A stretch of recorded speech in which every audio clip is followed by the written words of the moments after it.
Sa nakaraang kwento natin ay inabsorb ni Hanryong ang kaluluwa ni Arbad at habang nagaganap yun ay pinagmamasdan naman siya ni Yeonwoo. At sa pagpapatuloy ng kwento, habang tinitingnan ni Yeonwoo si Hanryong ay sa isip niya na si Hanryong daw ay linamon ang kaluluwa ni Arbad bagaman ay tinalo siya ni Bae Hee-woltz. Isa pa rin siya sa apat na mahusay na duke na malapit sa matako na emperor at napakalakas na taglay na kapangyarihan ni Arbad. Bago pa man siya nilamon ni Hanryong ay gulat na gulat itong malaman ang totoo niyang pagkatao at ang buo niyang istorya ng nangyari. Hindi naman siya nakakaramdam ng guilt dahil kakampi nito ang matako na emperor na siyang tumaksil sa kanyang kapatid. Naisip niya naman na ang lahat ng bagay na yun ay talagang sugal dahil kung ang duke na si Arbad ay hindi na ginulo ni Bae Hee-woltz o kung ang kapangyarihan ni Hanryong ay naramdaman nila kahit kaunti ay natitiyak niya naman na mag-iiba ang kalalabasan. Ayon pa sa kanya na simula ngayon ay kailangan niyang magpalakas ng sa gayon ay hindi na siya aasa sa mga hindi siguradong resulta at naisip niya na hindi lamang siya ang magpapalakas kundi pati na rin ang kanyang mga kasamahan.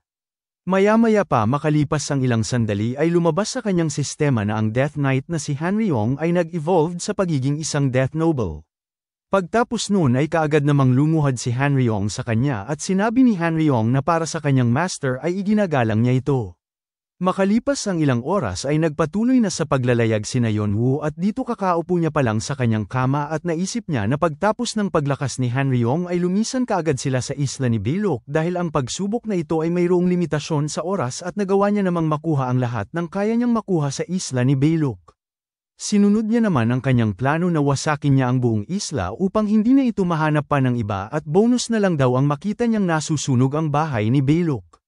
At naisip niya rin na ang pagsubok na ito ay madali lang kapag nagpatuloy ng ganito nang walang kahirap-hirap. At ngayon ay ang natira na lamang ay si Bentik at ang Triton niyang clan.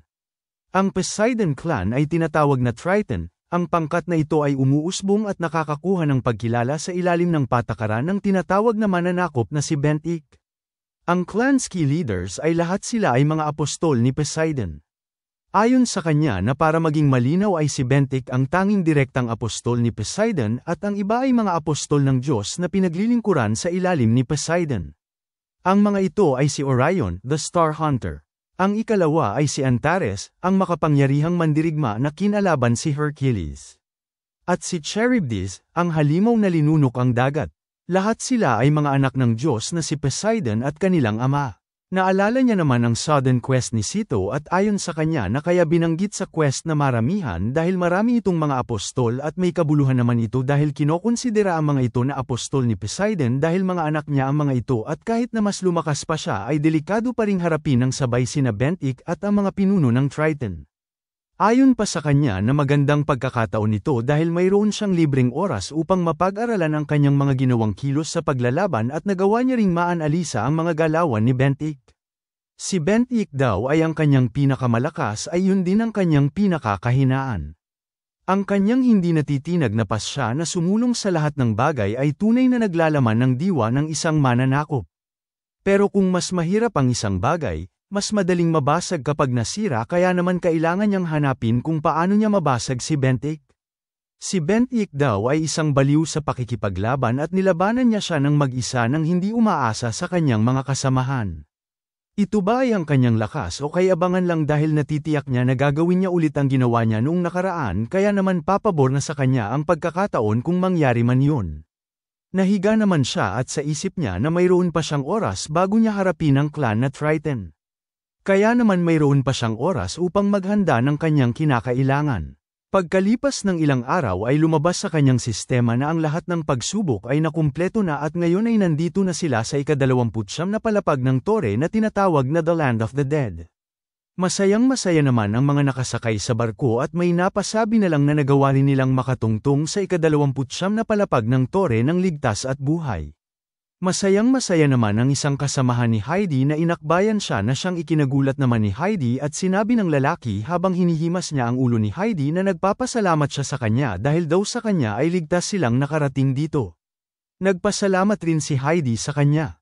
Pagkatapos noon ay namula naman ang kanyang mga pisngi at ayon sa kanya nagaman ang kanyang kalooban at naisip niya rin na kung wala ang hoarder ay hindi nila magagawang makatapak sa ika-29 na palapag ng tore at nang tinignan niya ang hoarder ay bigla na lamang itong tumalon sa barko at nang makita yun ni Heidi ay nagtataka naman siya. Napahinga naman ng malalim si Yeonwoo dahil mas maganda daw ang pakiramdam kapag nasa lupa kumpara nasa barko. Pumasok naman sa kanyang isipan na sa ika-30 na palapag ng tore ay magsisimula na ang paglalaban niya sa Triton na clan at napagdesisyonan niya naman na hindi niya hahayaang magpabeya. May bigla namang narinig na si Tinig Yeonwoo kaya naman napalingon siya sa barko at nakita niya si Heidi na parang nag-aalala ito sa kanya at kaagad siyang tinanong ni Heidi na kung aalis na nga ba siya. Tugon naman ni Yeonwoo na ganun na nga. At kinumpirma niya naman kay Heidi ang kanilang kontrata ay tapos na o kaya naman nagkakamali lang siya.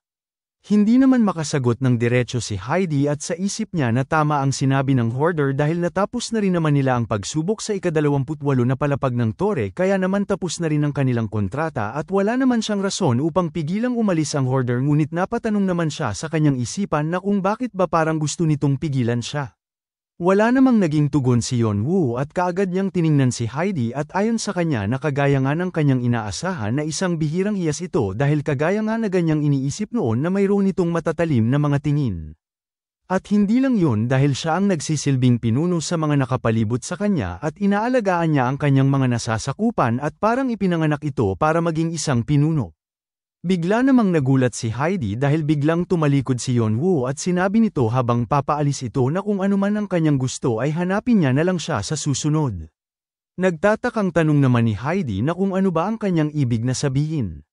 Wala namang naging tugon si Yeonwoo at tuloy-tuloy lamang ito sa paglalakad at sa isip niya na kung siya lamang ang masusunod ay i-recruit niya ito kagad subalit mayroon daw maraming tao ang umaasa sa kanya kaya naman hahayaan na muna niya ito sa ngayon.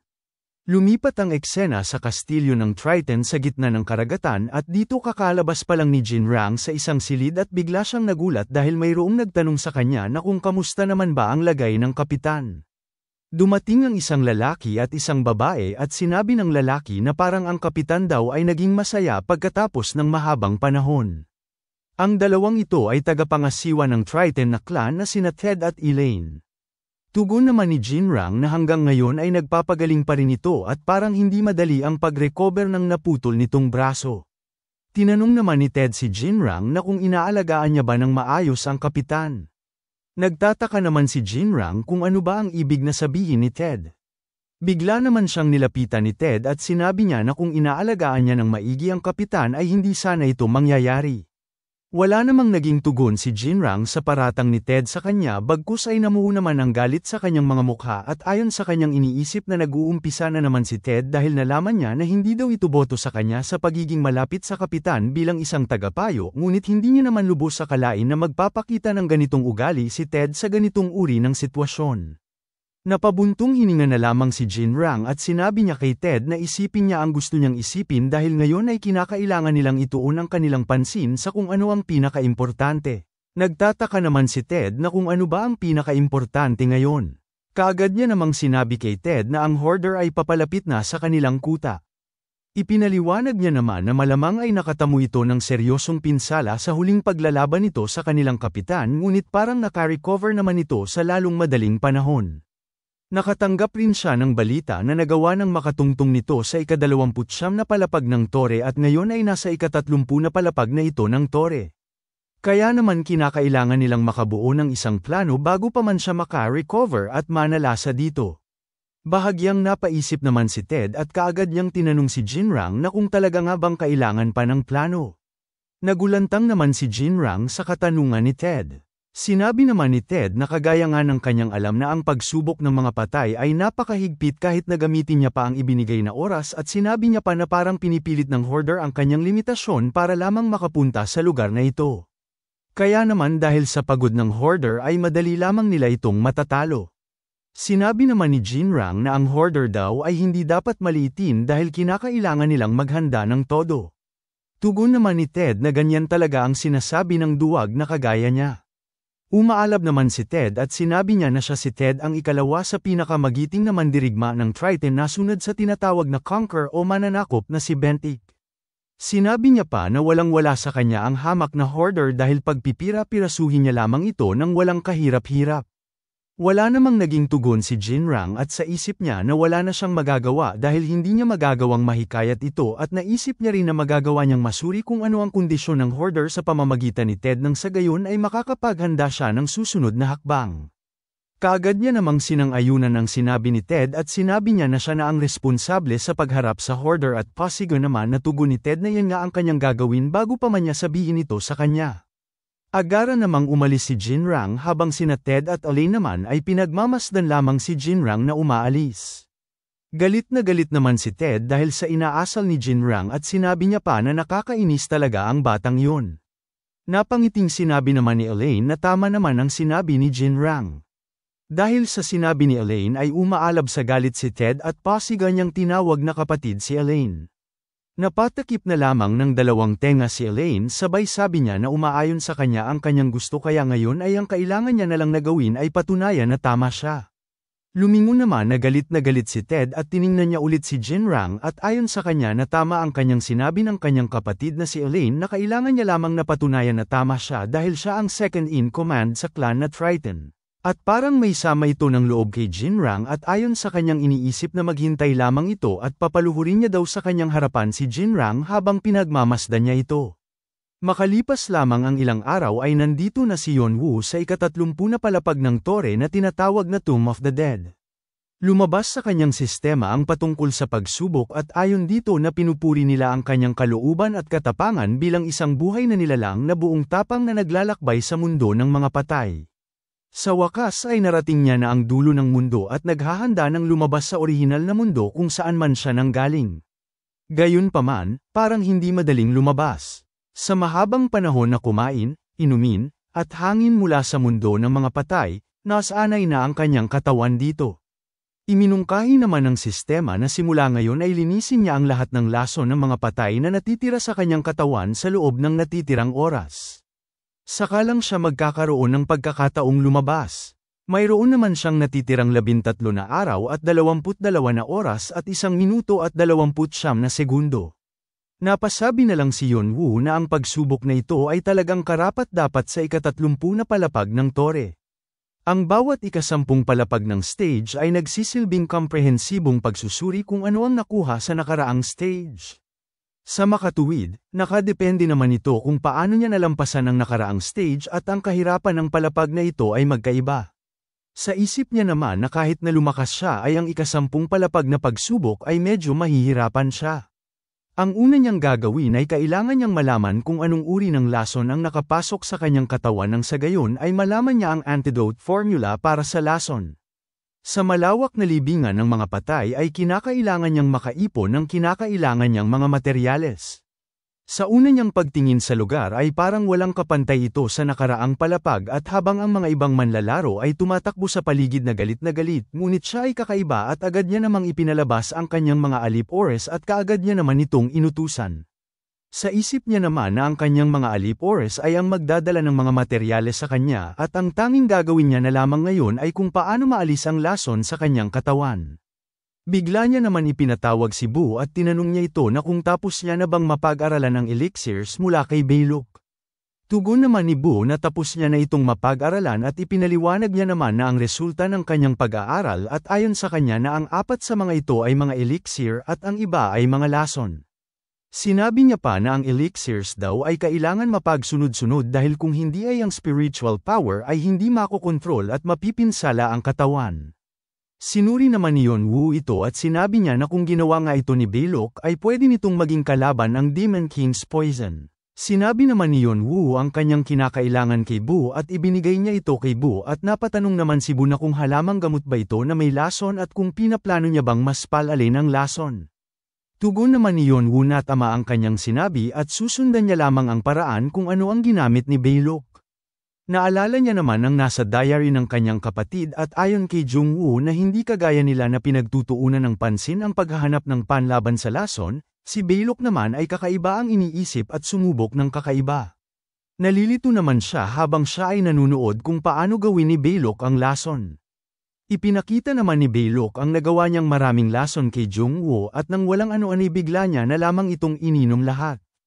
Ang lahat ng manlalaro ay natatakot sa ginagawa ni Baylok na uminom ng maraming poison sa halip na maghanap ng panlunas sa lason o antidote. Hindi kalaunan ay napag-alaman nila na si Baylok daw ay hindi gustong masayang ang lason ng mga patay kaya naman mas pinili nitong i-adapt sa kanyang katawan. Ang pamamaraan na yun ni Beilok ay naging tagumpay at mas pinalakas nito si Beilok. Subalit napagtanto ni Jungwoo na si Beilok ay hindi normal. Bumalik naman ang eksena at dito may hinahanap ang mga alip-ores ni Yeonwoo na mga sangkap at napatanong naman si Bo kay Yeonwoo na kung hindi ba delikado ang kanyang pinaplano kapag ang bagay ay hindi sumang-ayon sa kanyang inaasahan. Tugon naman ni Yeonwoo na delikado nga at walang ingat ang kanyang pinaplano subalit kinakailangan nito upang makuha niya ang tinatawag na poison blood. Ang poison blood ay isang signature skill ni Beilok na nagpapataas ng katanyagan ng anti-venom. Base sa mahusay na immunity sa lason ay ito ang kasanayan na pinahihintulutan ng artificial na paggawa ng nakakamatay na lason sa pamamagitan ng dugo bilang medium. Nakadepende naman kung paano ito gamitin dahil nagtataglay ito ng sapat na kapangyarihan upang mapuno ang kapaligiran ng kamatayan. Sa isip niya naman habang binubuksan ng lason na kahit daw si Beilok na isang eksperto pagdating sa lason ay kinakailangan ng maraming oras upang makumpleto ang poison blood. Ayon pa sa kanya na para mahabol niya ang maliit na oras ay wala na siyang ibang pagpipilian kundi ay ang sumugal ngunit hindi naman ito kumpletong sugal, ginawa niya ang desisyon na ito dahil mayroon siyang iniisip sa kanyang utak.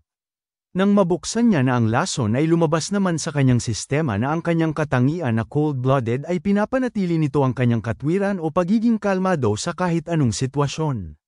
Sa isip niya na sa pamamagitan ng kanyang katangian na cold-blooded ay magagawa niyang mapanatili ang kanyang talino patungkol sa kanyang sarili at magagawa niyang ma-handle ang kahit anong sitwasyon pagkatapos niyang malunok ito.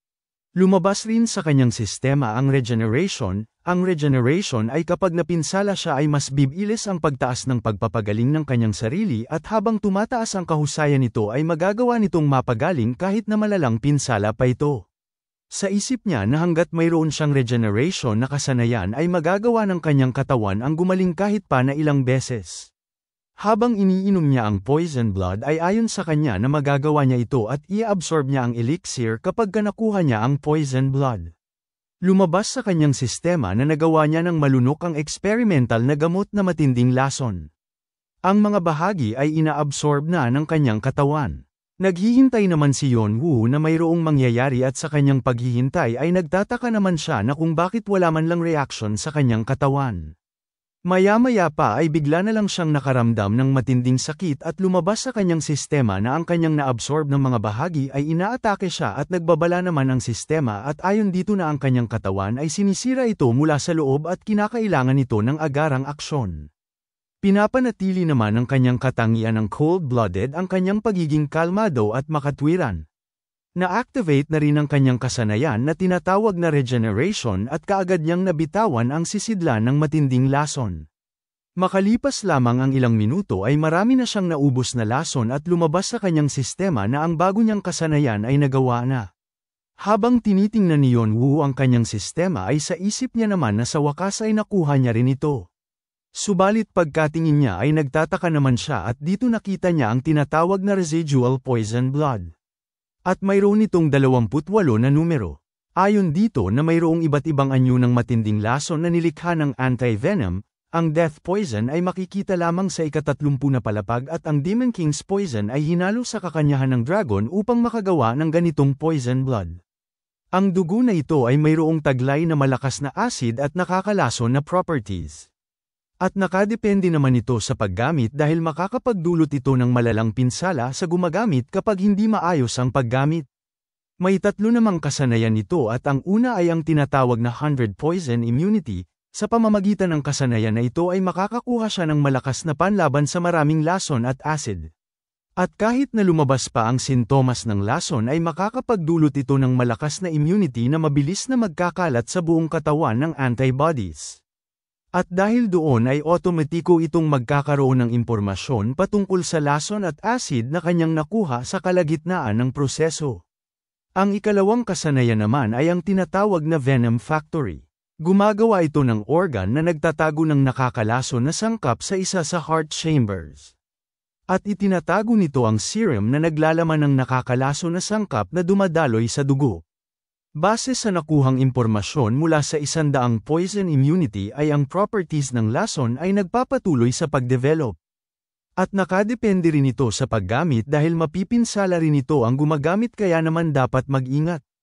Habang tumataas ang kahusayan ng kasanayan ay ang pagkakaiba-iba at katumpakan ng mga lason na itinatago ay mas lumalalim. Ang panghuling kasanayan naman ay ang tinatawag na poison fog.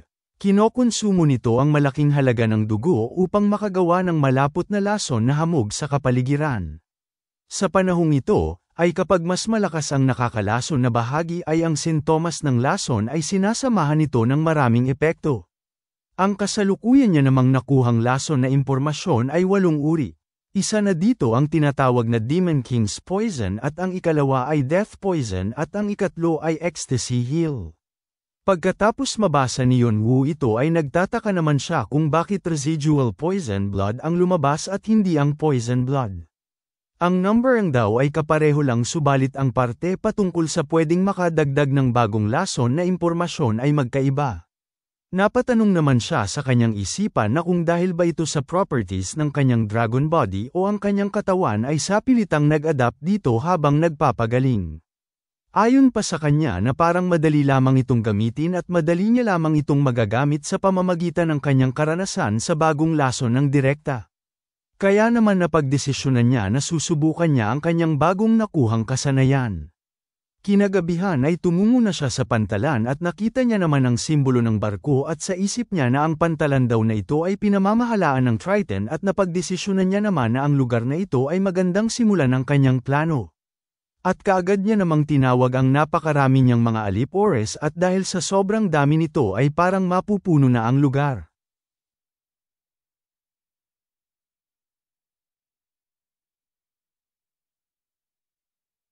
Hanggang dito na lang muna mga bossing.